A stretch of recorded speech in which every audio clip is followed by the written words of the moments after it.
Om Shanti, English translation of VCD number 1251, clarified on 19th February 2010 at Tirupati.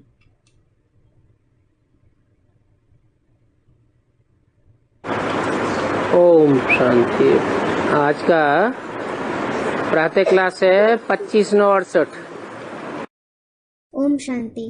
Today's morning class is dated 25/9/1968. मीठे मीठे रूहानी बच्चों प्रति रूहानी बाप बैठ समझाते हैं। The spiritual father sits and explains to the very sweet spiritual children. याद दिलाते हैं कि बच्चे रूहानी स्टेज में बैठे हैं। He reminds them, are the children sitting in the spiritual stage? क्योंकि समझाने वाला बाप रूहानी है। It is because the father who explains is the spiritual father. जिस्मानी बाप नहीं है। He isn't the bodily father. नहीं तो बुद्धि का तालमेल नहीं बैठेगा।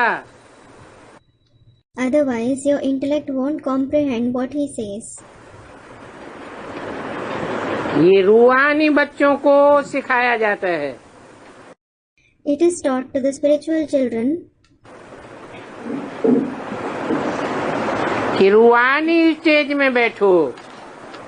sit in the spiritual stage. रूहानी बाप को याद करो। Remember the spiritual father. नहीं तो जिस्मानी बाप को याद करने से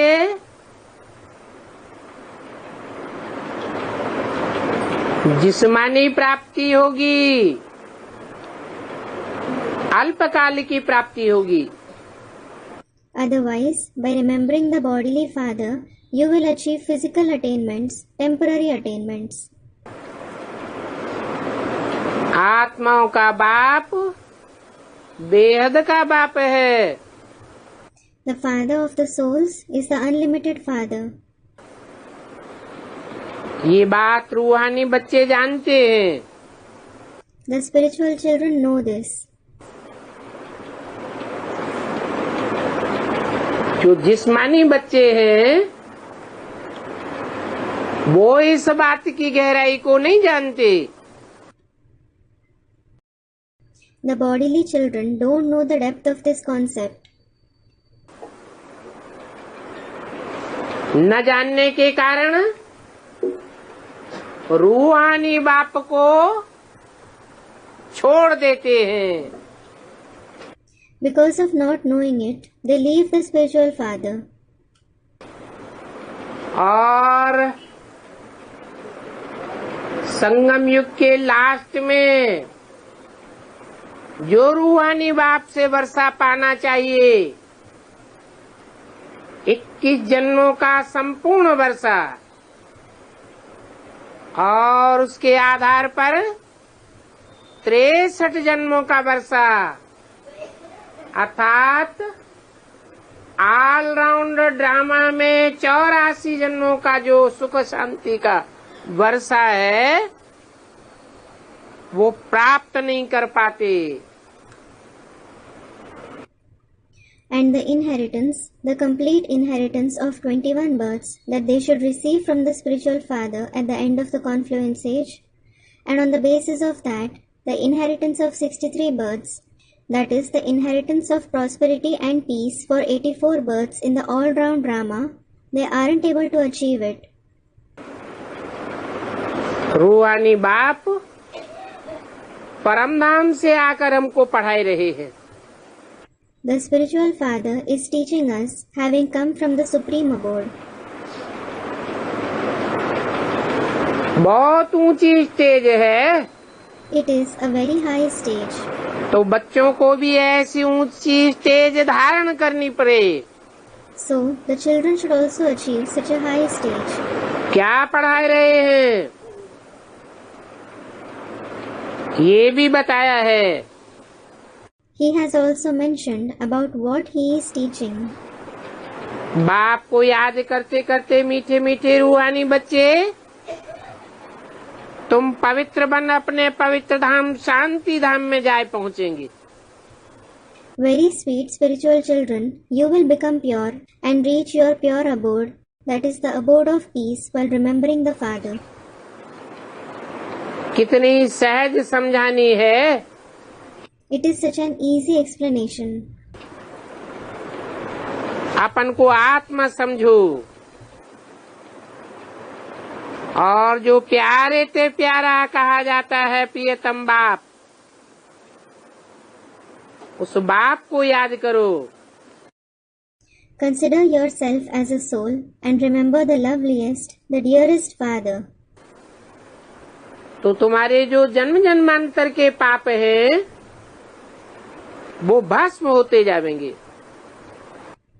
Then the sins of your many births will keep burning to ashes. अभी भले न पहचानते हो क्या हमारा प्यारे से प्यारा बाप है। Although you don't recognize him at present, that he is your sweetest Father, आखिरी नंबरवार पहचान ही जाएंगे। you will definitely recognize him number-wise in the end. इनको प्रियतम कहा जाता है। He is called the Beloved.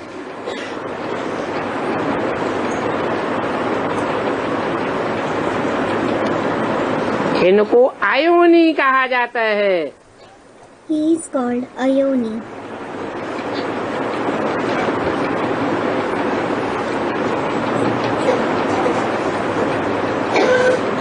प्राचीन भारत की योग अग्नि है।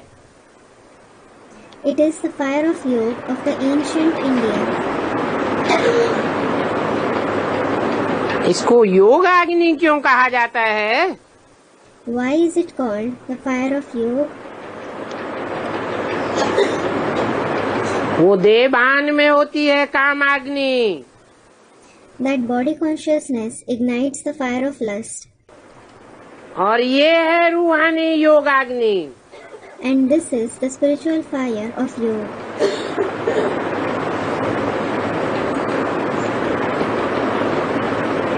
जो बाप हर 5-4 वर्ष बाद आकर के इस योगाग्नि के बारे में समझाते हैं। The Father comes after every 5,000 years and explains about this fire of yoga. इस अग्नि में, तीव्र अग्नि में तुम्हारे जन्म जन्मांतर के पाप ऐसे ही भस्म हो जाएंगे जैसे तीव्र अग्नि में खाद वाला सोना अपनी खाद को भस्म कर देता है। The sins of your many births will be burned to ashes in this fire. The intense fire, like crude gold, burns its impurities in an intense fire.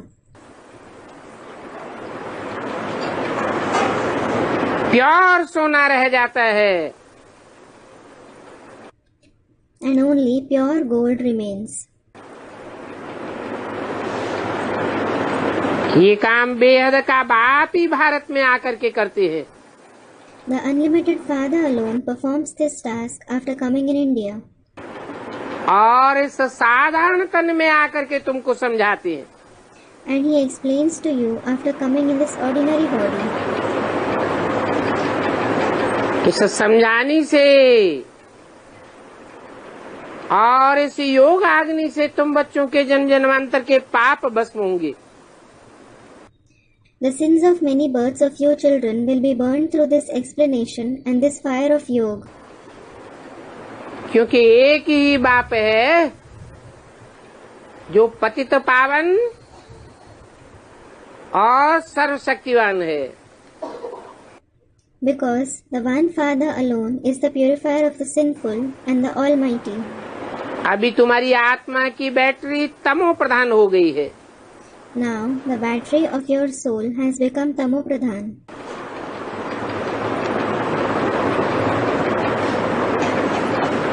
Junk चढ़ गई है। It has been covered by rust. ये 5 विकारों की junk है। This is the rust of 5 vices. जैसे junk चढ़ी हुई सुई होती है, For example, if a needle is covered by rust, तो कनेक्शन नहीं पकड़ेगी चुंबक से। it won't get attracted to the magnet. Junk साफ हो जाती है When the rust gets removed, तो चुंबक को पकड़ लेती है, चिपक जाती है। it gets attracted to the magnet, it sticks to it. तो तुम्हारी आत्मा रूपी बैटरी में अभी जंक पड़ी हुई है। So now your battery like soul is covered by rust. पहले सतो प्रधान थी, Earlier it was Satopradhan, अभी तमो प्रधान बनी है।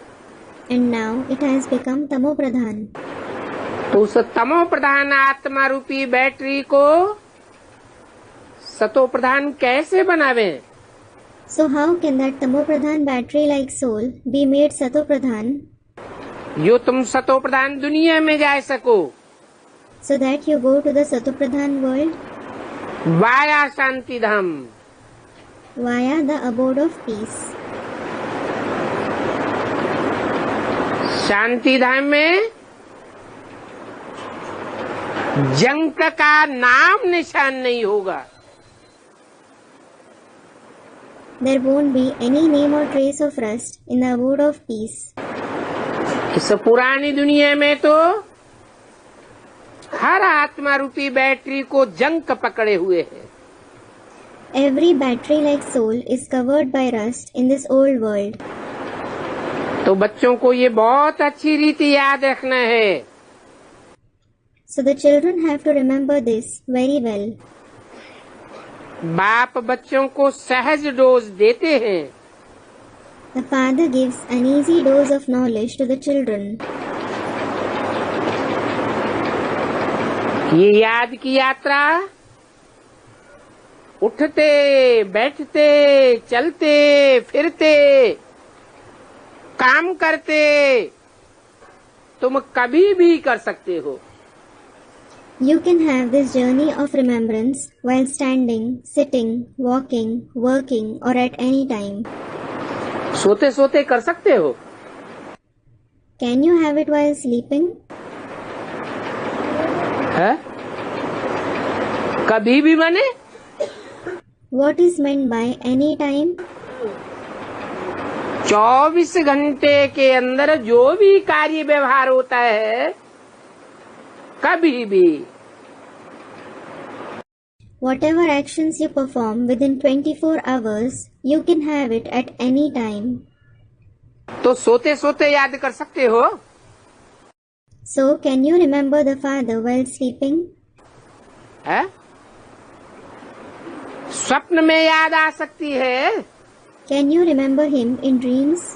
लगन जब पक्की होती है, सारा दिन जहाँ बुद्धि लगी रहती है, When the affection is strong, when your intellect remains engaged somewhere throughout the day, तो रात्रि में भी स्वप्न में वही बातें याद आती हैं।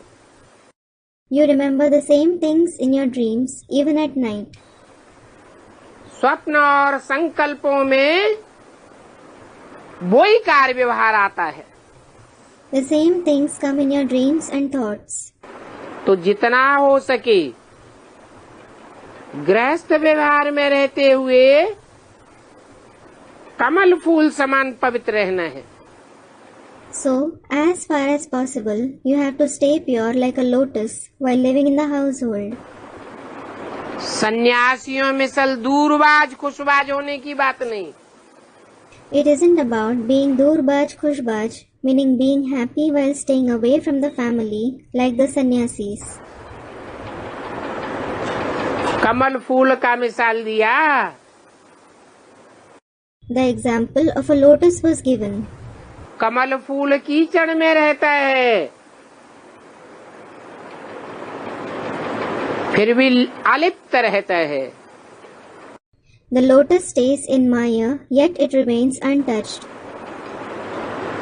एक बूंद भी उसमें लिपटी हुई नहीं रहती है। Not even a drop of Maya stays on it. तो ऐसे तुमको भी बाप को याद करना है। So, you too have to remember the Father likewise, कमल फूल समान। like a lotus. ये अपवित्र दुनिया है, This is an impure world. विषय सागर है, It is the ocean of vices. तुम विषय वैतरणी नदी में पड़े हुए हो 63 जन्म से। You have fallen in the river of the poison of vices from 63 births. तो अब कमल फूल समान जीवन बिताना है। So now you have to lead the life like a lotus. बुद्धि योग से निर्लिप्त रहना है। You have to remain detached through the connection of your intellect. और साथ साथ दैवी गुण भी धारण करने हैं। And you also have to assimilate divine virtues along with that. क्योंकि दुनिया वालों के आसुरी कैरेक्टर्स हैं। Because the worldly people have demonic characters. जिस पुरानी दुनिया में तुम रहे पड़े हो, संग का रंग बहुत खराब है। The influence of the old world's company in which you are living is very bad. अभी तुम बच्चे आए हो इस सच्चे सच्चे सत्संग में। Now you children have come to this true satsang. इस दुनिया में, झूठ की दुनिया में एक बाप ही सत्य है। The one Father alone is true in this world, the world of falsehood. बाकी सब झूठ ही झूठ है। Everything else is just false. एक सच्चा, बाकी सब झूठा। The one is true, everything else is false. तो बुद्धि योग से जितना सत्य बाप को याद करेंगे, उतने तुम्हारे कैरेक्टर्स सुधरते जाएंगे।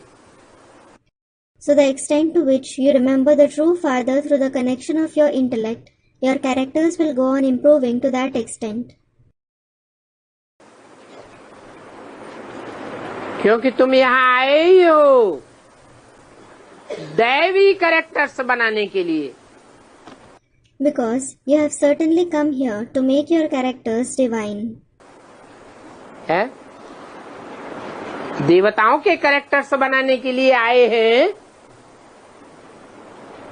तो भगवान का संग क्यों करें? When you have come to make your characters like deities, why should you keep the company of God?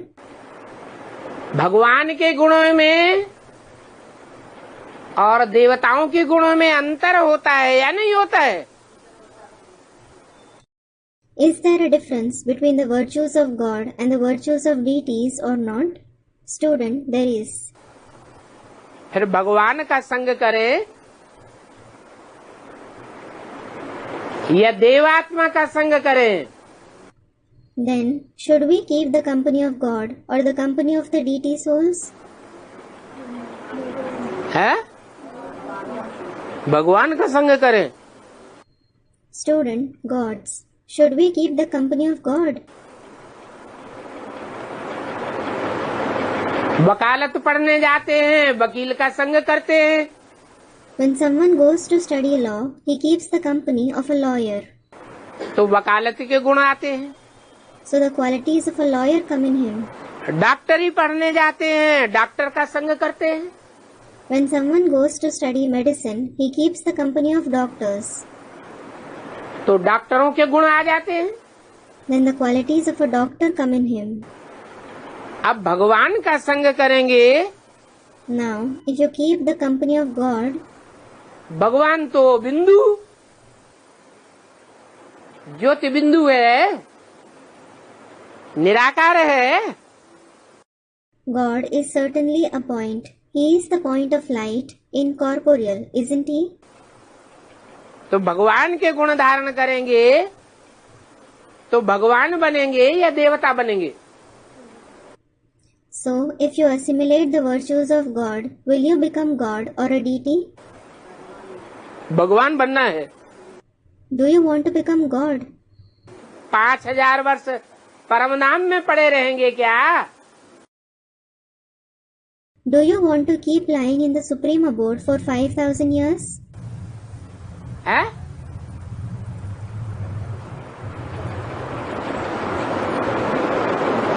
इसलिए बाप कहते हैं कमल फूल समान रहना है। This is why the Father says you have to stay like a lotus. इस कीचड़ की दुनिया में रहते हुए भी पुरुषार्थ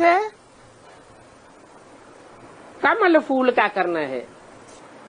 Even while living in this world of Maya, you have to make Purusharth like a lotus. कमल फूल किंग फ्लावर कहा जाता है। Lotus is called the king flower. क्यों कहा जाता है? Why is it called that? बहुत बड़े परिवार वाला है। It has a very big family. एक एक कमल फूल में 100 पत्ते होते हैं, पत्तियां। Every lotus has hundreds of leaves, petals. 20 बीज होते हैं। And scores of seeds. उसकी बहुत चीजें बनाई जाती हैं। Many things are made from it. तो भगवान का गुण, So the qualities of God, जिसे भगवान कहा जाता है, the one who is called God, वो भगवान को पहचानने वाले 2 प्रकार से पहचानते हैं। people recognize him in 2 ways. एक सिर्फ निराकार ज्योति बिंदु को मानते हैं, पहचानते हैं। One is the group of people who accept and recognize only the incorporeal point of light.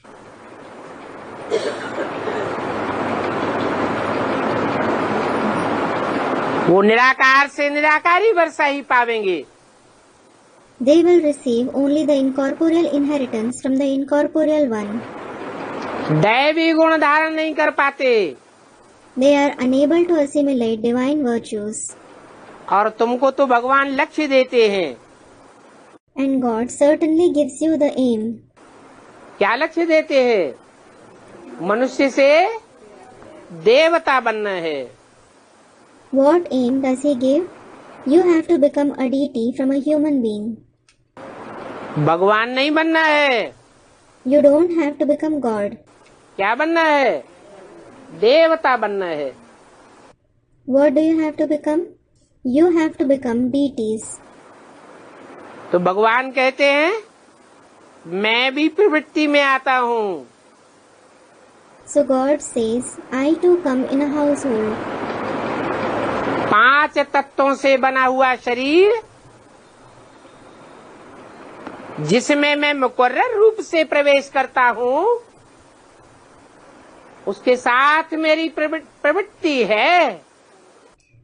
My household is with a body made of the 5 elements which I enter in a permanent way.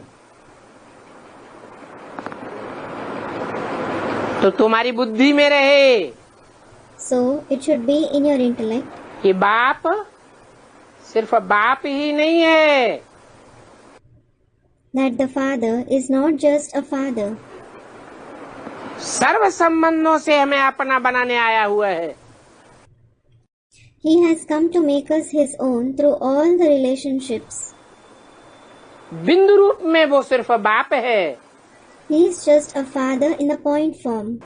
परंतु जब साकार तन में आता है, मुकर्रर रथ में आता है, But when he comes in a corporeal body, a permanent chariot, तो वो हमारा बाप भी है, समझाने वाला टीचर भी है, सदगुरु भी है। he is our father, the teacher who explains as well as the Sadguru. जो भी दुनिया के संबंध हैं, वो सभी प्रकार के संबंध हम उस बाप के साथ जोड़ सकते हैं। We can establish all kinds of relationships of the world with that Father. क्योंकि जन्म जन्मांतर हमारी प्रैक्टिस पड़ी हुई है साकार के साथ बुद्धि योग जोड़ने की। Because we have the practice of many births of establishing the connection of our intellect with the corporeal one. तो भगवान भी साकार तन में आकर के हमारे बुद्धियों को अपने साथ जुड़वाता है। So, God also comes in a corporeal body and enables us to connect our intellect with Himself. तो जिसके साथ बुद्धियों को जुड़ता है, So the one with whom our intellect gets connected, वो देवदेव महादेव कहा जाता है। he is called Dev Dev Mahadev. देवताओं में बड़ा देवता है। He is the greatest deity among the deities. फूलों में बड़ा किंग फ्लावर कमल फूल है। He is the king flower, the lotus among the flowers. तो ऐसे कैरेक्टर्स हमको बनाने हैं। So, we have to make our characters such. जानते हो, You know, इन लक्ष्मी नारायण के कैरेक्टर्स बहुत मीठे थे। that the characters of these Lakshmi and Narayan were very sweet. भक्ति मार्ग में इन्हों की महिमा गाते आए हैं। They have been singing their glory in the path of bhakti. ऐसी महिमा दुनिया में और किसी की भी नहीं है। No one else in the world has such glory. सब देवताओं की ग्लानि करते हैं। All the other deities are defamed. सब देवताओं के कैरेक्टर से अनसुधरे बताई दिए। The characters of all the other deities have been described as uncivilized. एक लक्ष्मी नारायण ही हैं। There are only Lakshmi Narayan. उनमें भी खास नारायण का कोई अवगुण नहीं दिखाते हैं। And even among them, especially Narayan hasn't been shown to have any bad trait. उनकी कहीं भी कोई ग्लानि नहीं है। He hasn't been defamed anywhere. वो ऊंचे से ऊंचे देवता है। He is the highest of the high deity. बहुत मीठे से मीठा है। He is the sweetest. भक्ति मार्ग में इनकी महिमा ही महिमा हुई है। He has been only praised in the path of bhakti. कहीं भी इनके अवगुण नहीं दिखाए गए। He hasn't been shown to have any bad trait anywhere. तो ऐसा नर से नारायण समान बनाने के लिए मैं तुम्हें आया हूँ। So I have come to make you equal to Narayan from a man in this way. ये भक्ति मार्ग कब से शुरू हुआ? जहाँ लक्ष्मी नारायण की महिमा तो गाई जाती है, परंतु लक्ष्मी नारायण समान बनना नहीं सीखा जाता। न कोई सिखाने वाला होता है। Since when did this path of bhakti begin? Where the glory of Lakshmi and Narayan is certainly sung, but you don't learn to become equal to Lakshmi Narayan, and there is no one to teach you that either. Narayan समान बनते हैं भक्ति मार्ग में या नर से राक्षस बनते हैं? Do you become equal to Narayan, or do you become a demon from a man in the path of bhakti? क्या बनते हैं? What do you become? भक्ति मार्ग में नर से नारायण बनते हैं। Student replies, do you become Narayan from a man in the path of bhakti? नर से और ही राक्षस बन जाते हैं। You become a demon from a man all the more. क्योंकि जो सुनाने वाले हैं, समझाने वाले हैं, वो निवृत्ति मार्ग के होते हैं। Because the ones who narrate the story, the ones who explain it, belong to the path of renunciation. कमल फूल समान प्रवृत्ति मार्ग का जीवन बनाने वाले नहीं होते हैं। They aren't the ones who lead a lotus-like life of the household path.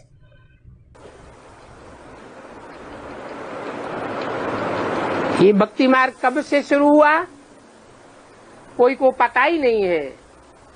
No one knows when this path of bhakti began at all. अभी बात आकर के बताते हैं Now the father comes and tells you, कि जब से ये निवृत्ति मार्ग वाले गुरु आए, ever since these gurus belonging to the path of renunciation arrived, क्या what? तब से ये भक्ति मार्ग शुरू हुआ। The path of bhakti began. तो भक्ति कहाँ से आती है? So, where does bhakti come from?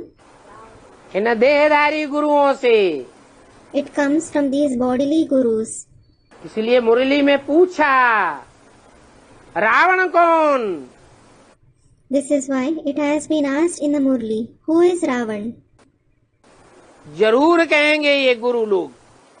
It will definitely be said that it is these gurus जो शिवो हम कह के बैठ जाते हैं, who consider themselves as Shivoham, I am Shiv. अर्थात बताते हैं That is, those who say, कि मैं भगवान हूँ। I am God. वास्तव में भगवान अनेक नहीं हो सकते। Actually, there can't be many gods. मनुष्य गुरु तो अनेक अनेक हुए हैं। There have been many human gurus, भगवान तो एक ही है, but there is just one God जो एक ही मुकर्रर रथ में आता है। who comes in just one permanent chariot. अभी तुमने तो समझा है। Now, you have definitely understood it. और रावण राज्य भी कब से शुरू हुआ, ये बात तुम्हारी बुद्धि में आ गई। And it has come in your intellect ever since when the kingdom of Ravan began. कब से शुरू हुआ? From when did it begin? जब से ये द्वैतवादी गुरु आने लगे। Ever since these dualistic gurus started coming. मैंने तो आ करके पढ़ाया, समझाया कि भगवान एक है। I certainly came, taught and explained that God is one. Practical में तुम्हारी बुद्धि में बैठता है कि भगवान एक है। It sits in your intellect in practice that God is one. और इन गुरुओं ने क्या साबित कर दिया? And what did these gurus prove? भगवान एक नहीं है, एक व्यापी नहीं है। क्या है? God isn't one. He isn't present in one, Ekvyapi. What is He? सर्वव्यापी है, He is omnipresent. अनेक व्यापी है। He is present in many. तो तुम्हारी बुद्धि द्वैत में फंस गई। So, your intellect got entangled in dualism. दो दो, चार चार, आठ आठ, बीसियों, सैकड़ों, हजारों, लाखों, करोड़ों भगवान हो गए। 2, 4, 8, 20, hundreds, thousands, lakhs, crores of gods came up. बुद्धि भटकेगी कि एकाग्र होगी? Will the intellect wander or will it become focused? भटक गई। It wandered. तो बुद्धि को भटकाने वाला है ये Ravan. So this Ravan is the one who misleads your intellect. अनेक मतों वाला अर्थात अनेक सिरों वाला है। He has many heads, that is many opinions. Ravan के सिर छोटे बड़े दिखाई जाते हैं ना? The heads of Ravan are shown small and big, aren't they?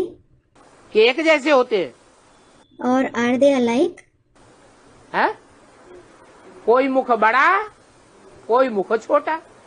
Some heads are big while some are small. तो भांति भांति की बुद्धि है। So there are different kinds of intellect. भांति भांति की अकल देते हैं, भांति भांति की मतें देते हैं। They give different kinds of opinions, different kinds of directions. तो तुमने जान लिया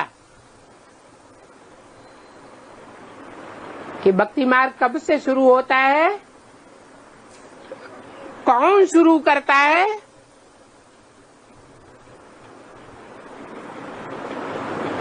और उन शुरू करने वाले गुरुओं से क्या मिलता है। So you have come to know ever since when the path of bhakti begins, who starts it, and what you receive from those gurus who pioneer it.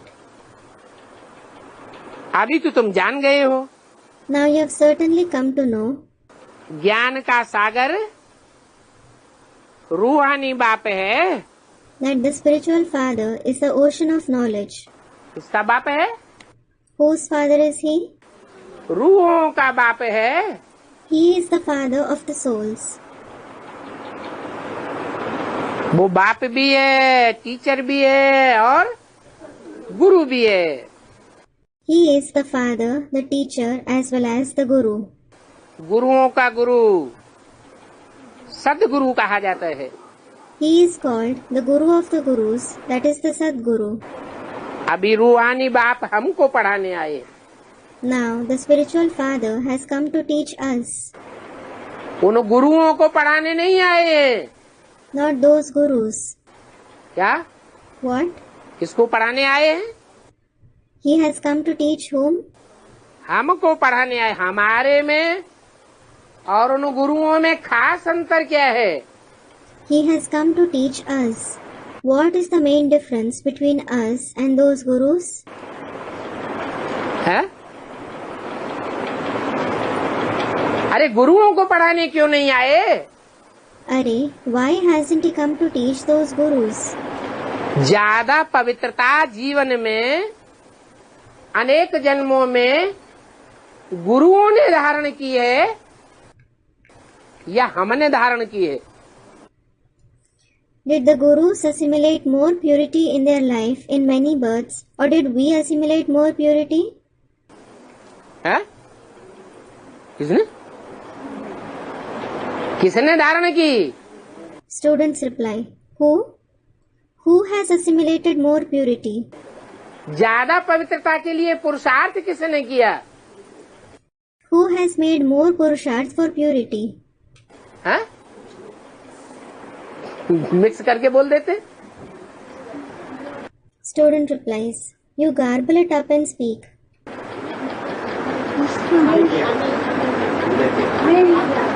धीरे धीरे बोलते, जोर से नहीं बोलते। You speak softly. You don't speak loudly. है? हमने किया। अच्छा? We made it. अच्छा? हमने ज्यादा पवित्र बनने का पुरुषार्थ किया। Did we make more purusharth to become pure? संगम युग की बात नहीं हो रही है। The topic of the confluence age isn't being discussed. जब गुरुओं का संग रहा तब की बात हो रही है। It is about the time when we were in the company of the gurus. है? गुरुओं ने धारण किया। पवित्रता के लिए पुरुषार्थ गुरुओं ने ज्यादा किया है। The gurus assimilated more purity. The gurus made more purusharth for purity. लेकिन रास्ता उनका सही था या गलत था? But was their way correct or wrong? रास्ता गलत अपनाया। They took the wrong way. कन्याओं माताओं को ठुकराया। They rejected the maidens and mothers. खुद ही भगवान बन करके बैठे They themselves sat as God और भगवती को उड़ा दिया। and dismissed the goddess. बाप क्या करते हैं? What does the father do? बाप प्रवृत्ति में मार्ग में आकर के पढ़ाते हैं या निवृत्ति में रहकर पढ़ाते हैं? Does the father come and teach while following the path of household, or does he teach while following the path of renunciation? बाप आते हैं तो प्रकृति को अधीन करके पढ़ाते हैं। When the father comes, he controls the nature and teaches us. कहते हैं ये प्रकृति भी तुम्हारी माता है। He says that this nature is also your mother. मैं अकेला नहीं आता हूँ, I don't come alone. प्रकृति को आधीन करके आता हूँ। I come having controlled the nature. ये भी जानते हो कि ये पढ़ाने वाला साधारण है या असाधारण है? You also know that is the one who teaches you ordinary or extraordinary? है? अच्छा, साधारण तन में आता है, पढ़ाने वाला साधारण नहीं है। Student, he is ordinary. Acha, he comes in an ordinary body, but the one who teaches you isn't ordinary. साधारण है, Is he ordinary? पढ़ाने वाला साधारण नहीं है, The one who teaches you isn't ordinary. लेकिन आता किसमें है? But in whom does he come? साधारण तन में आता है। He comes in an ordinary body. ये भी बड़ी भारी भूल है। This too is a very big mistake. क्या? What? जैसे तथाकथित ब्राह्मणों ने क्या समझ लिया? For example, what did the so-called Brahmins think? क्या समझा? What did they think? पढ़ाने वाला ब्रह्मा को समझा या शिव बाबा को समझा? Did they consider Brahma to be the teacher or did they consider Shiv Baba to be the teacher? है? ब्रह्मा को समझ लिया। They considered Brahma to be the teacher. समझ लिया ये ब्रह्मा हमको पढ़ाने वाला है। They thought, this Brahma is the one who teaches us. वास्तव में ब्रह्मा को असाधारण समझ लिया। Actually, they considered Brahma to be extraordinary. Brahma कोई असाधारण नहीं होता। Brahma isn't extraordinary. जिस तन में आता हूँ वो साधारण तन ही होता है। The body in which I come is an ordinary body itself. और मुकर्रर रथ तो और ही साधारण। In addition, the permanent chariot is even more ordinary. परंतु उसमें आकर के जो पढ़ाने वाला है वो साधारण आत्मा नहीं है। But the one who comes in him and teaches isn't an ordinary soul. ये रूहानी बाप सभी आत्माओं का बाप है। The spiritual father is the father of all the souls. क्या? What? साधारण पार्ट बजाने वाली आत्माओं का भी बाप है। He is the father of the souls who play an ordinary part. और जिन आत्माओं ने असाधारण पार्ट बजाया है इस रंगमंच पर आकर, And the souls who have played an extraordinary part after coming on this stage-like world, Ibrahim, Buddha, Christ, like Abraham, Buddha, Christ, Christ को फॉलो करने वाले फॉलोअर्स क्रिश्चियंस की संख्या इस दुनिया में 3/4 से भी ज्यादा है। the population of the followers of Christ who follow Christianity in this world is more than even 1/3 or 1/4 of the population of the world. इतनी बड़ी जनरेशन को क्राइस्ट की आत्मा पढ़ाने के निमित्त बन जाती है। The soul of Christ becomes an instrument in teaching such a big generation. तो क्राइस्ट की आत्मा को साधारण कहे या असाधारण कहे? So will the soul of Christ be called ordinary or extraordinary? क्या कहें? हाँ? कोई जोर से बोलो जो पता चले कि हाँ साधारण बोला कि असाधारण। What will it be called? Students reply. Speak loudly so that everyone comes to know whether you said ordinary or extraordinary. Christ की आत्मा असाधारण ही कहेंगे, The soul of Christ will definitely be called extraordinary. परंतु दुनिया के हिसाब से असाधारण है, But he is extraordinary from the viewpoint of the world.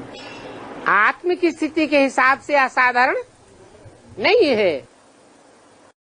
He isn't extraordinary from the soul conscious point of view. ये रूहानी बाप साधारण और असाधारण, साधारण पार्ट बजाने वाली हो या असाधारण पार्ट बजाने वाली आत्मा हो, सभी का बाप है। The spiritual father is the father of all the souls, whether they play an ordinary part or an extraordinary part. ऐसे नहीं साधारण आत्माओं का बाप है, नहीं। It isn't that he is just the father of the ordinary souls. No. जो ऊंचे ऊंचे ग्रेट फादर्स कहे जाते हैं, महान धर्म पिताएं कहे जाते हैं, उनका भी फादर है। He is the father of even those who are called the highest of the high, the great fathers, the great religious fathers. हाँ,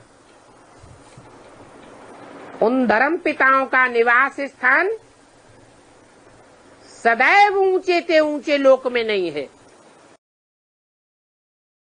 Yes, those religious fathers don't reside in the highest of the high abode forever.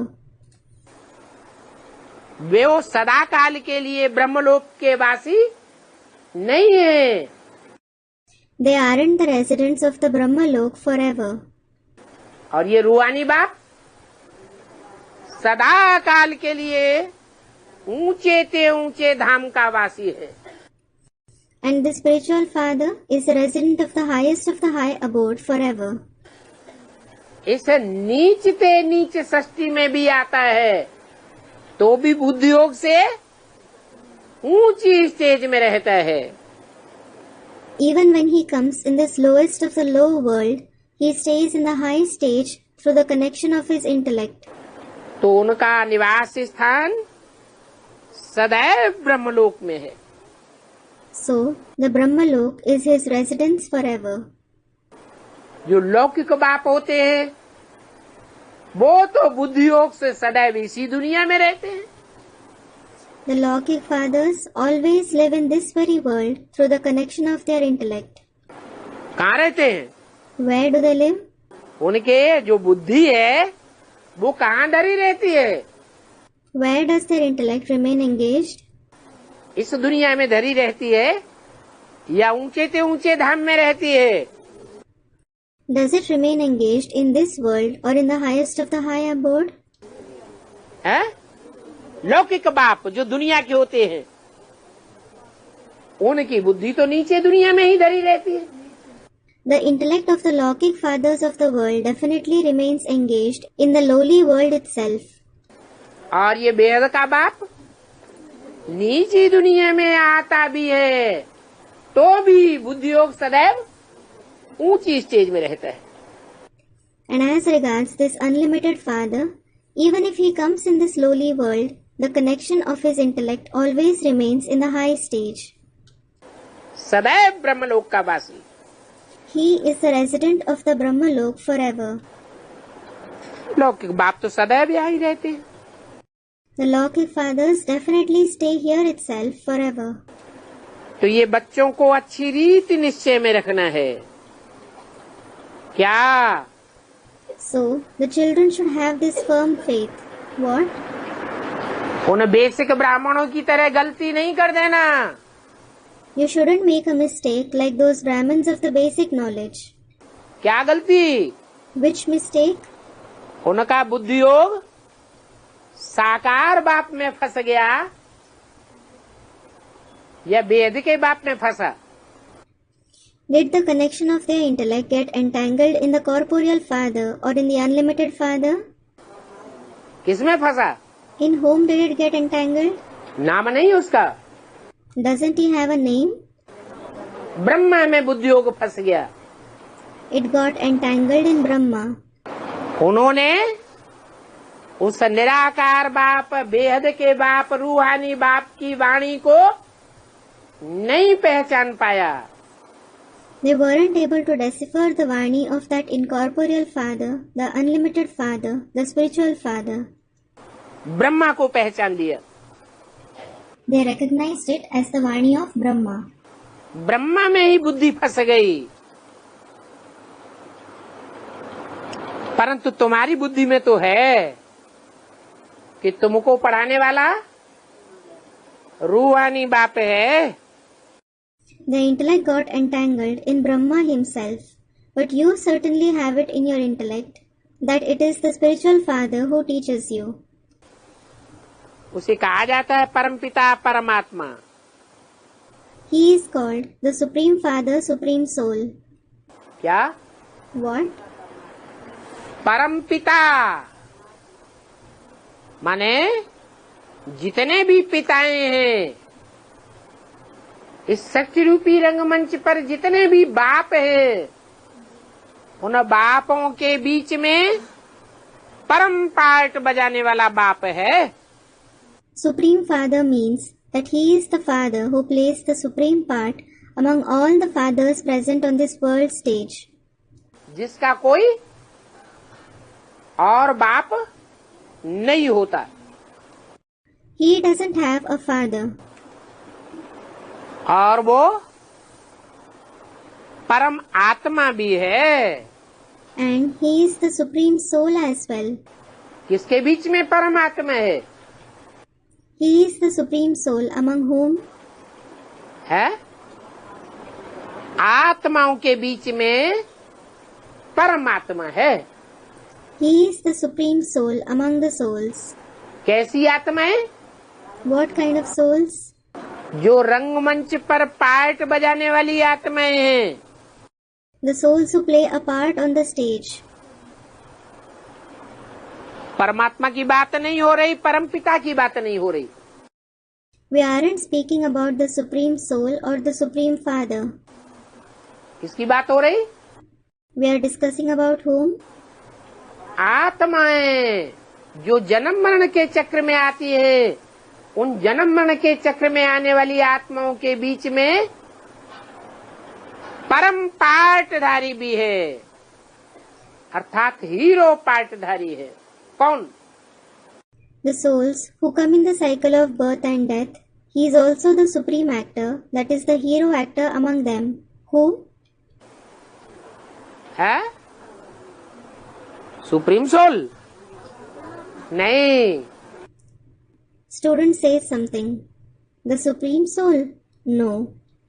वो supreme soul जिसमें मुकर्रर रूप से प्रवेश करता है। The one whom that Supreme Soul enters in a permanent way.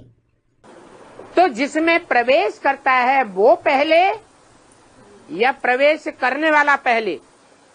So, is the one whom he enters first or is the one who enters first? पहले कौन? Who comes first? प्रवेश करने वाला पहले। The one who enters comes first. तो जो पहले है वो है परम पिता। So the one who comes first is the Supreme Father. और जिसमें प्रवेश करता है वो है परमात्मा। And the one whom he enters is the Supreme Soul. ऐसे नहीं कभी कहेंगे परमात्मा परम पिता। It will never be said the Supreme Soul, Supreme Father. परम पिता पहले, परमात्मा बाद। जैसे कहते हैं Shiv Shankar. The Supreme Father comes first and the Supreme Soul comes after him. For example, it is said, Shiv Shankar. Shankar Shiv नहीं कहेंगे। क्यों नहीं कहेंगे? It won't be said Shankar Shiv. Why won't it be said? क्योंकि शिव है बाप और शंकर है बच्चा। It is because Shiv is the father and Shankar is the child. बल बच्चों में बड़ा बच्चा है। although he is the eldest child among the children. लेकिन है तो बच्चा। He is a child. बच्चे का नाम पहले होना चाहिए या बाप का नाम पहले होना चाहिए? Should the child's name be first or should the father's name be first?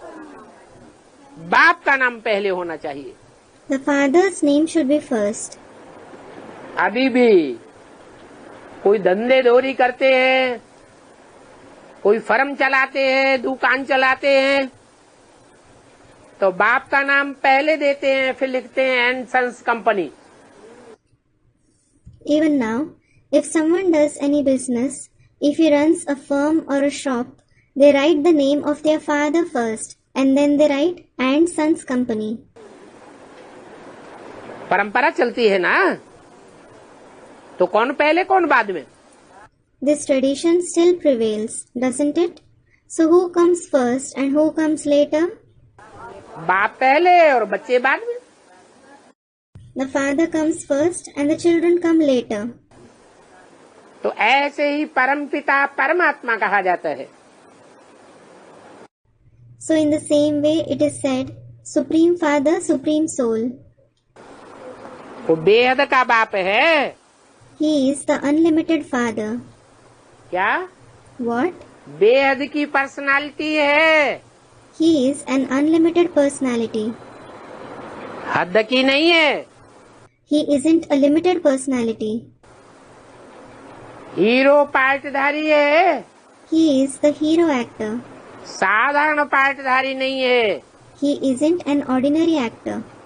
इसलिए बोला This is why it has been said, कि दो बेहद के बाप हैं। there are two unlimited fathers.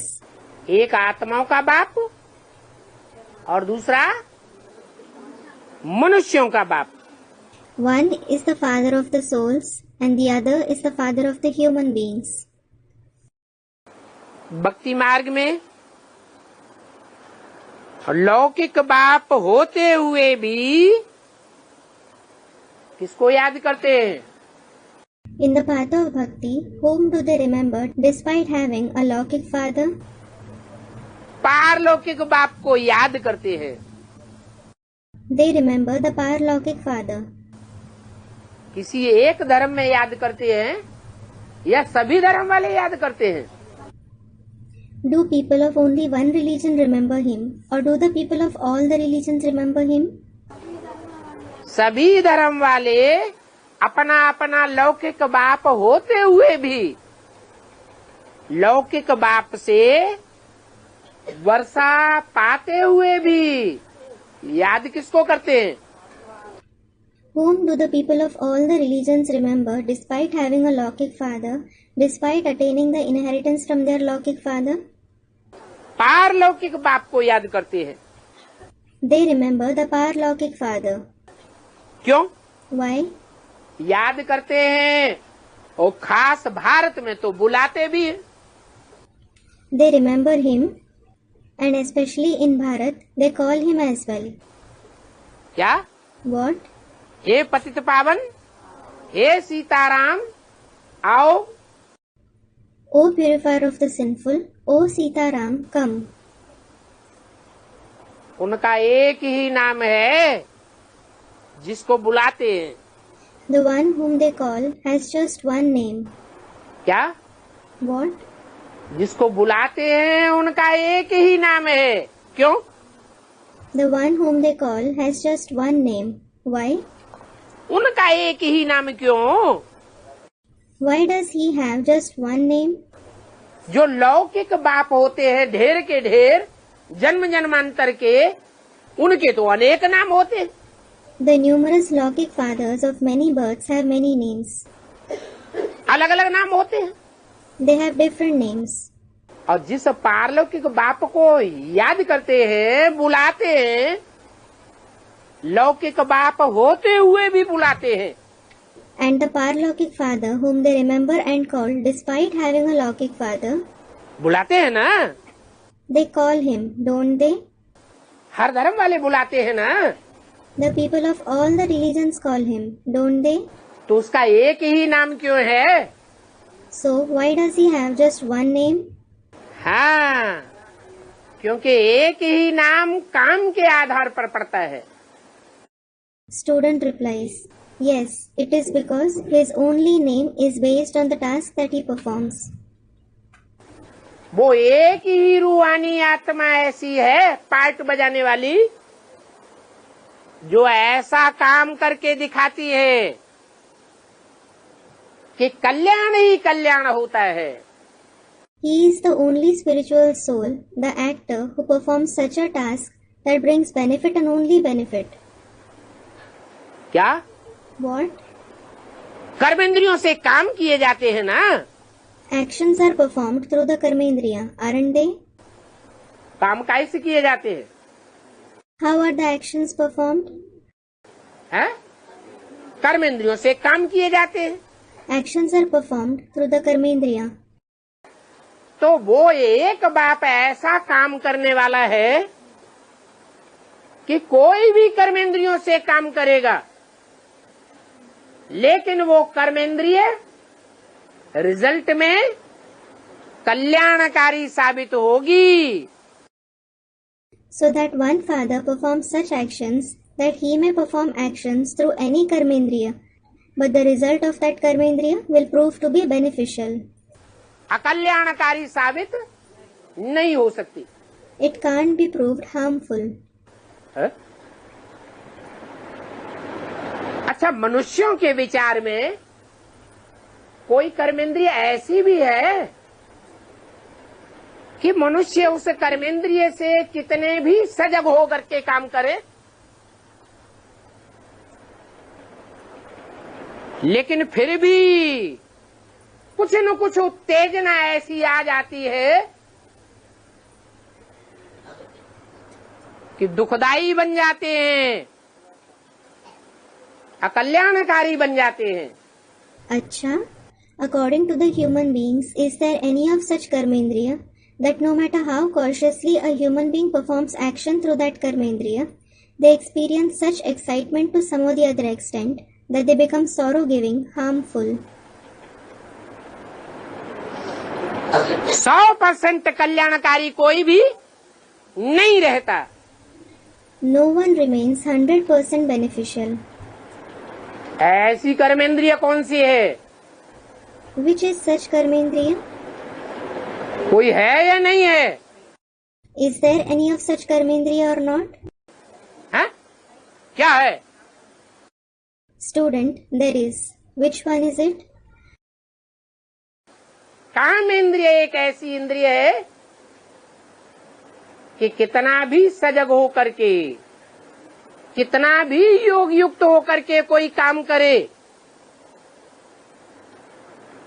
लेकिन दुखदाई ही काम करेंगे।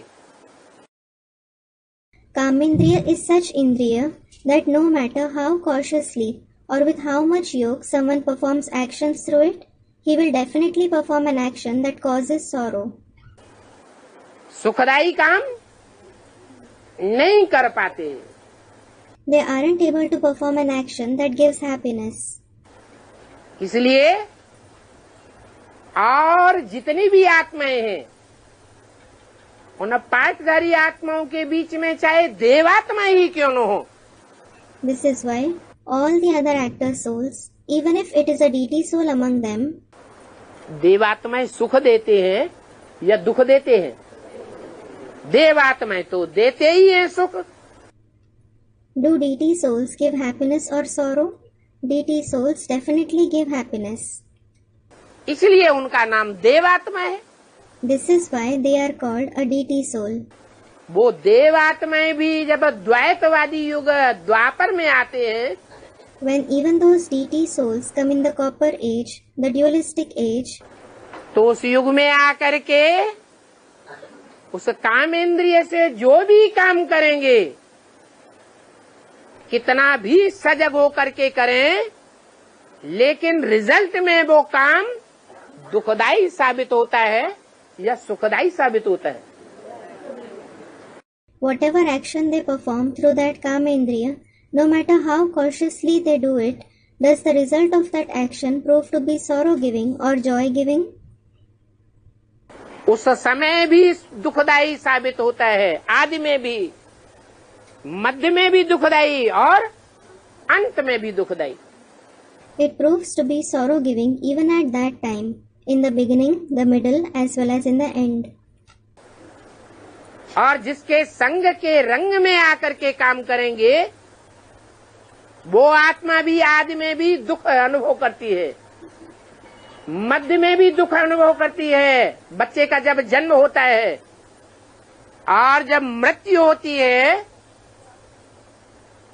तो भी रोते हैं, धाड़ मार मार करके रोते हैं। And the one in whose company they perform the action, that soul also experiences sorrow in the beginning, the middle, when the child is born, and also in the end, when the child dies, they weep bitterly. तो वो काम दुखदाई साबित होता है। So that action proves to be sorrow-giving itself. लेकिन एक बाप ही ऐसा है जिसकी एक ही कर्मेंद्रिय पूजी जाती है। But it is the one Father alone whose only one karmendriya is worshipped. देवताओं की सब इंद्रियां पूजी जाएंगी। All the indriya of the deities are worshipped. कहेंगे कमल नयन, कमल हस्त, कमल पाद, कमल मुख। They will say that the deities have lotus-like eyes, lotus-like hands, lotus-like feet, and a lotus-like face. लेकिन भगवान का सिर्फ लिंग ही पूजा जाता है, क्योंकि वो लिंग में वो शिष्ट भरी हुई है। But only the ling of God is worshipped, because there is a speciality in that ling कि ऐसा पार्ट बजाता है,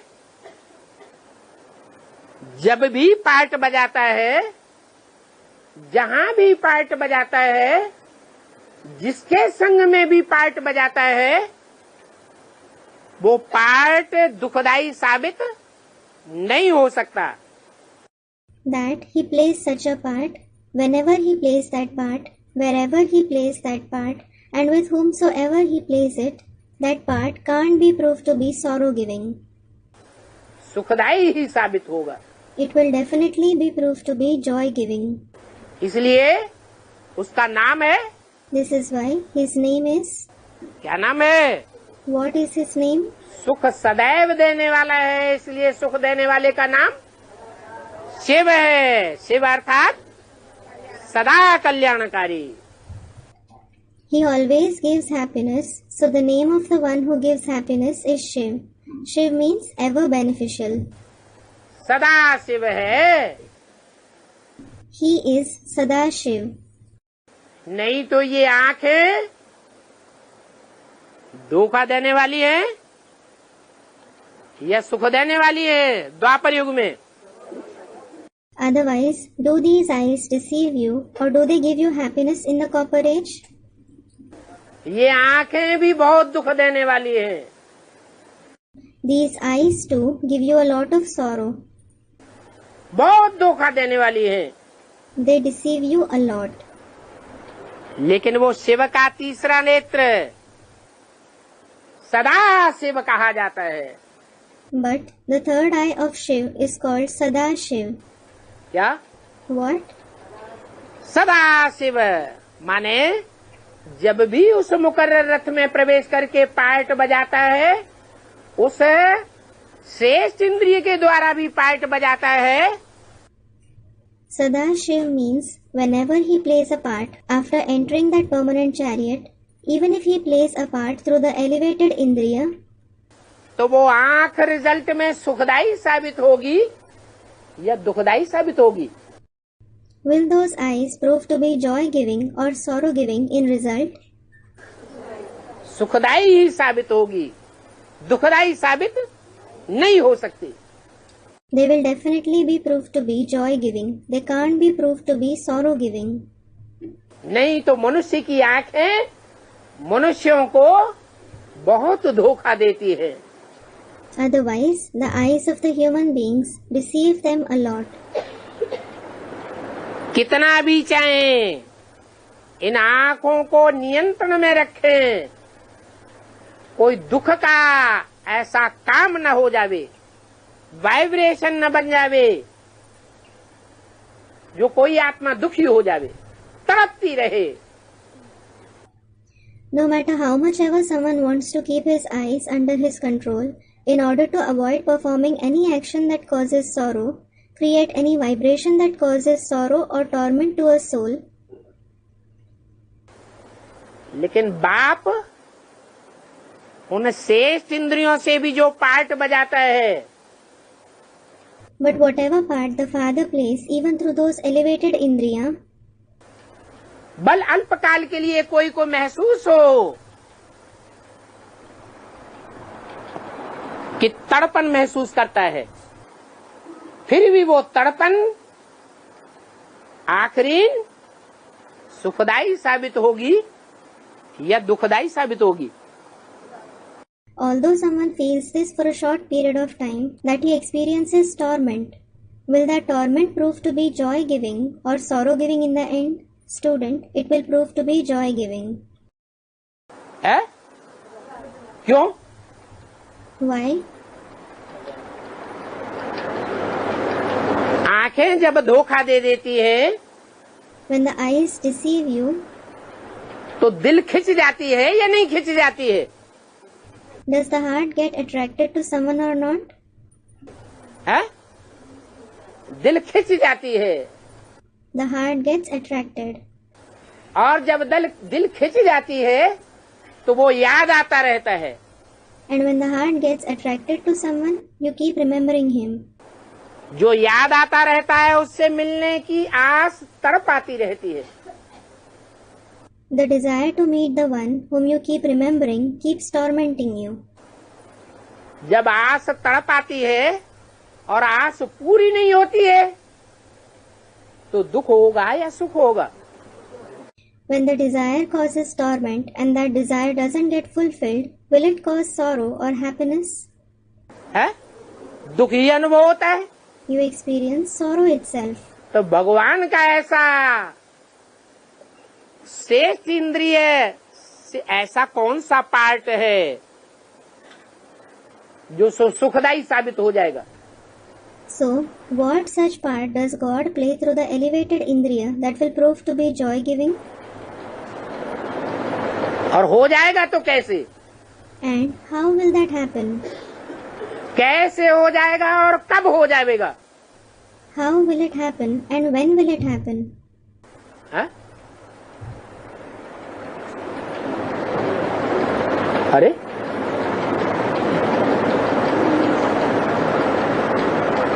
कमाल है। Arey, this is astonishing. है? है? हाँ, आखिर आज नहीं तो कल भगवान के मुकर्रर रूप की प्रत्यक्षता होगी या नहीं होगी? Student replies, yes. If not today, will the permanent form of God be revealed tomorrow or not? होगी। It will be revealed. और जब प्रत्यक्षता होगी और उस आत्मा को पता चलेगा कि मेरा कनेक्शन तो ऊंच से ऊंच पार्टधारी से हुआ है, And when he is revealed, and that soul comes to know, I have formed a connection with the highest of the high actor, भगवान से मेरा कनेक्शन हुआ है, I have formed a connection with God, तो सुख अनुभव करेगी या दुख अनुभव करेगी? then will he experience happiness or sorrow? सुख का अनुभव करेगी। He will experience happiness. अंत समय में हर आत्मा उस नारायण पार्टधारी के साथ सुख का अनुभव करके जाएगी। In the end, every soul will go after experiencing happiness from that actor Narayan. एक भी दुनिया की ऐसी आत्मा नहीं होगी जो अंत समय में दुख का अनुभव करके जाए। there won't be even a single soul in the world who would go after experiencing sorrow in the end. और आत्माओं से दुख का अनुभव कर सकते हैं, लेकिन एक आत्मा के साथ अंत समय में दुख का अनुभव नहीं होगा। अंतमते सोगते होती है। You can experience sorrow from other souls, but no one will experience sorrow from the one soul in the end. As is the last thought, so is the destination. और वो जन्म जन्मांतर के लिए भी होती है। 21 जन्म तो पक्का है। And that happens for many births as well. It is certain for 21 births. बाकी 63 जन्म में भी अपने अपने पुरुषार्थ के अनुसार सुख की प्राप्ति होती है, अपने अपने निश्चय बुद्धि के अनुसार। As for the rest, everyone experiences happiness according to their individual purusharth, and they are having a faithful intellect in the 63 births as well. निश्चय बुद्धि विजयते, अनिश्चय बुद्धि विनश्यते। सुख का विनाश हो जाता है। The one with a faithful intellect gains victory, and the one with a doubting intellect gets destroyed. His happiness gets destroyed. तो बोला कि लौकिक बाप होते हुए भी इस दुनिया की हर आत्मा उस पारलौकिक बाप को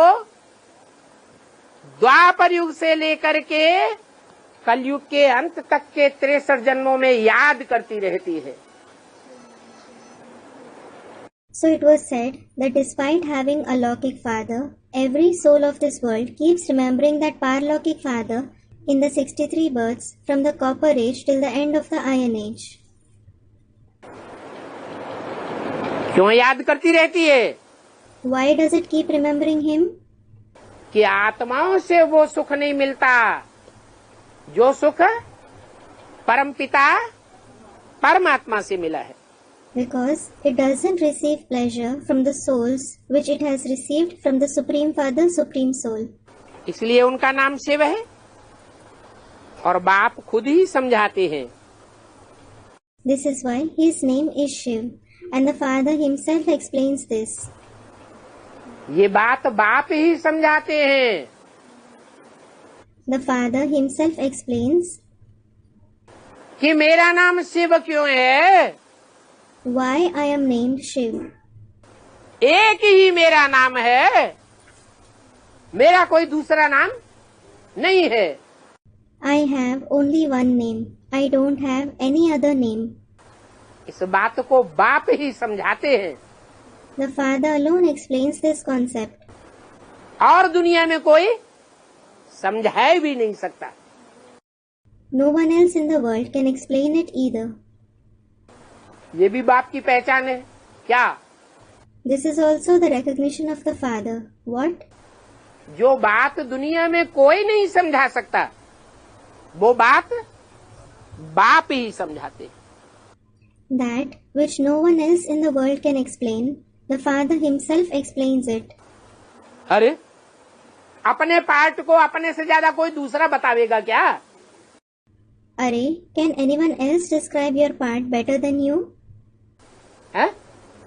अरे हम जो पार्ट बजाते हैं उस पार्ट की सच्चाई को, गहराई को हम जानेंगे, कोई दूसरा जानेगा? अरे, will we know the truth, the depth of the part we play, or will someone else know it? है? हम ही जानेंगे। We alone will know it. तो ऐसे ही वो बेहद का बाप है। So similarly, he is the unlimited Father. वो अपने पार्ट की समझानी खुद आकर के देता है। He himself comes and explains his part. उसकी समझानी और कोई नहीं दे सकता। No one else can explain it. बताते हैं कि मेरा एक ही नाम है। He says, I have just one name. और वो मेरी बिंदी का नाम है। And it is the name of my point, that is soul. क्या नाम? Which name? शिव। Shiv. मेरी नाक का नाम नहीं है, कान का नाम नहीं है। It isn't the name of my nose or ear. क्या? मुख का नाम नहीं, चोटी का भी नाम नहीं है। What? It isn't the name of my mouth. It isn't the name of the top knot either. काहे का नाम है? हैं? It is the name of what? लिंग का नाम है। It is the name of my ling. क्या नाम है? What is its name? Shiv. Shiv. वहाँ कान नहीं बना के रखते हैं। They don't make an ear at that place. टांग बना के रख देते हैं क्या? Do they make the idol of a leg? है? भरत ने राम की पादुकाएं रख दी, Bharat kept the wooden slippers of Ram. उनकी पूजा करते रहे राम समझ करके। He kept worshipping them, considering them as Ram. लेकिन मेरे पाँव की कोई पूजा नहीं करता। But nobody worships my feet.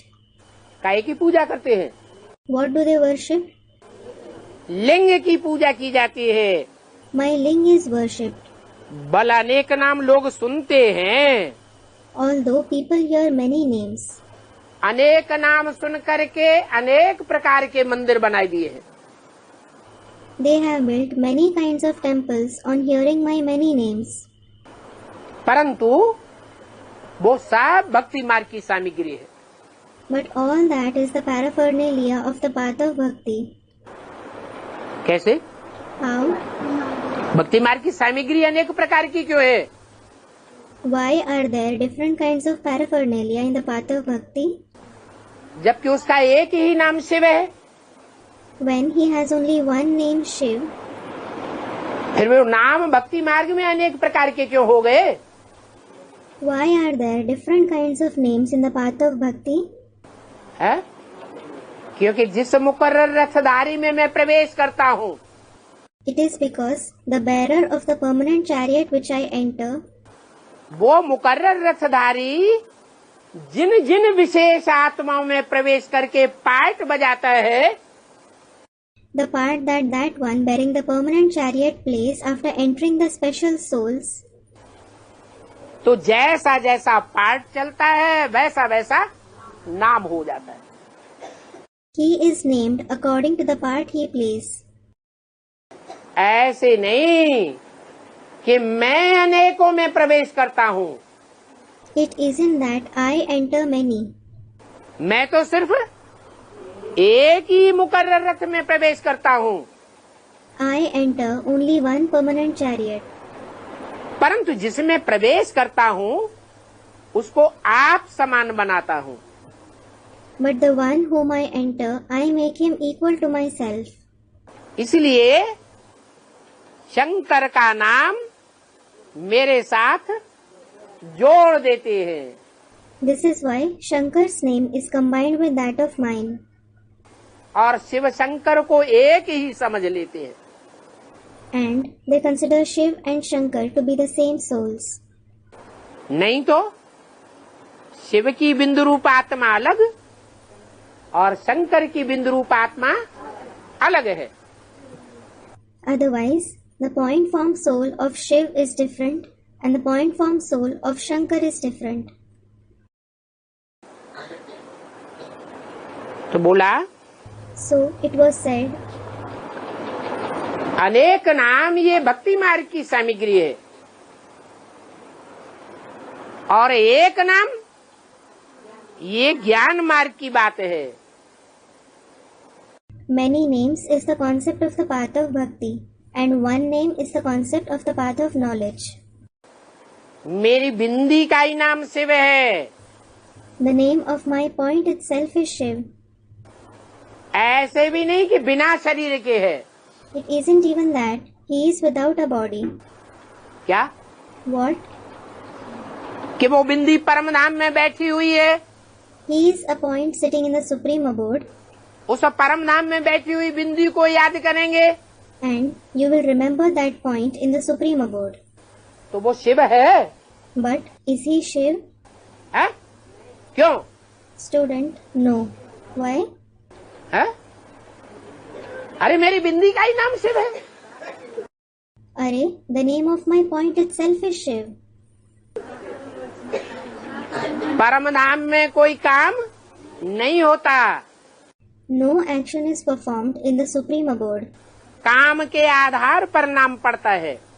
A person is named on the basis of the actions he performs. और काम कहाँ होते हैं? And where are actions performed? साकार सृष्टि पर। In the corporeal world. तो वो निराकार ज्योति बिंदु साकार सृष्टि पर आकर के कोई मुकर्रर रथ के द्वारा काम करता है। So that incorporeal point of light comes in the corporeal world and performs actions through a permanent chariot. जिस काम के आधार पर उसका मुकर्रर नाम शिव है। And on the basis of that action, his everlasting name is Shiv. और जो नाम है वो अलग अलग शरीरधारी अलग अलग पुरुषार्थी आत्माएं हैं। All the other names are of different bodily beings, different Purusharthi souls, जिनमें प्रवेश करके शिव समान पार्टधारी ने पार्ट बजाया है। The actor who is equal to Shiv has played a part after entering them.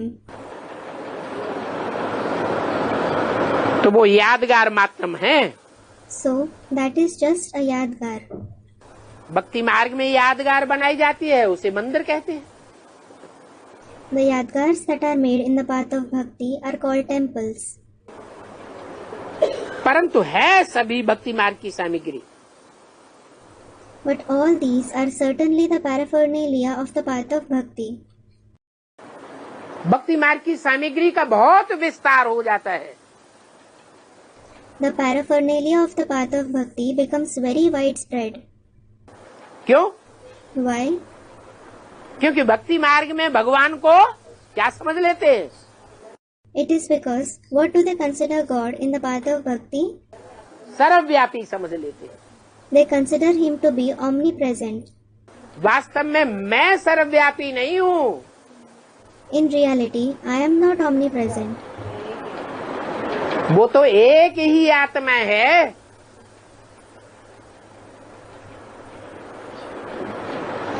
जो सबके साथ कनेक्शन जोड़ लेती है।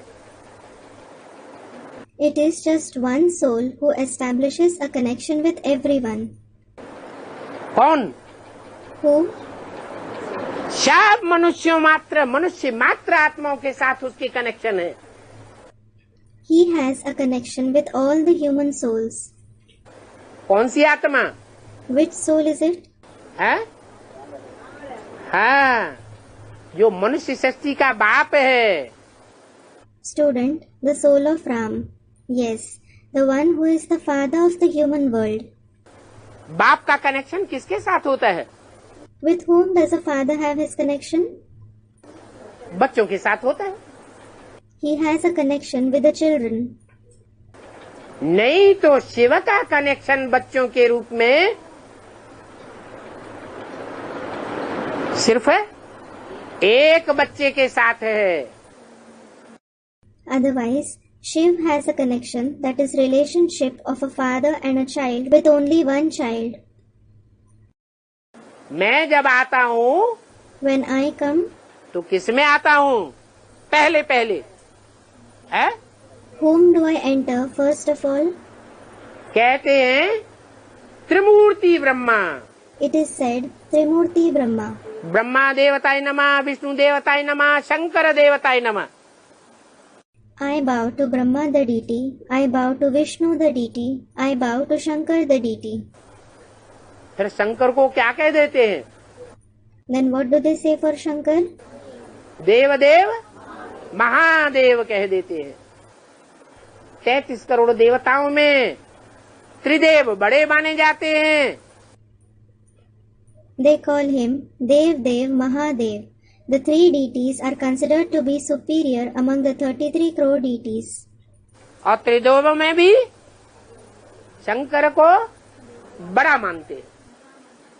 And Shankar is considered to be superior even among those three deities. क्योंकि बड़े बच्चे को भक्ति मार्ग में यादगार चली आई है, बड़े बच्चे को राजभाग दिया जाता है। Because the Yadgar, meaning tradition, has been prevalent in the path of bhakti, that the eldest child is given the share of the kingship.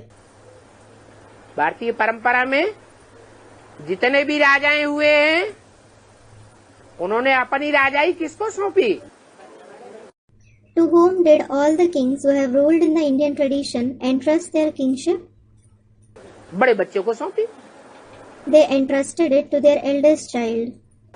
Om Shanti. Om Shanti.